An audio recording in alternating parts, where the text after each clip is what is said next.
ಮೂಲಕ ಸ್ಥಾಪಿತವಾದ ಭಾರತದ ಸಂವಿಧಾನದ ವಿಷಯದಲ್ಲಿ ನಿಜವಾದ ಶ್ರದ್ಧೆ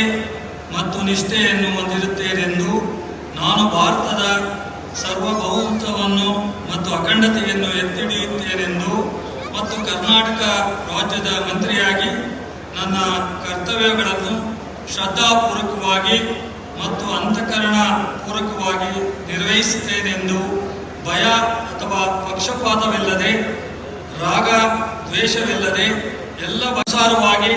ನ್ಯಾಯವಾದದ್ದನ್ನೇ ಮಾಡುತ್ತೇನೆಂದು ದೇವರ ಹೆಸರಿನಲ್ಲಿ ಮತ್ತು ನನ್ನ ಅಜ್ಜನ ಹೆಸರಿನಲ್ಲಿ ಪ್ರಮಾಣ ಮಾಡುತ್ತೇನೆ.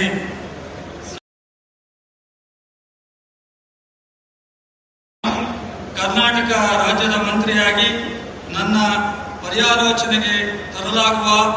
ಅಥವಾ ನನಗೆ ತಿಳಿದು ಬರುವ ಯಾವುದೇ ವಿಷಯವನ್ನು ರಾಜ್ಯದ ಮಂತ್ರಿಯಾಗಿ ನನ್ನ ಕರ್ತವ್ಯಗಳ ಯುಕ್ತ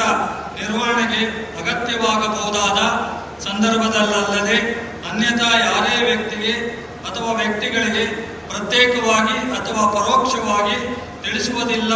ಅಥವಾ ಬಹಿರಂಗಪಡಿಸುವುದಿಲ್ಲ ಎಂದು ದೇವರ ಹೆಸರಿನಲ್ಲಿ ಪ್ರಮಾಣ ಮಾಡುತ್ತೇನೆ.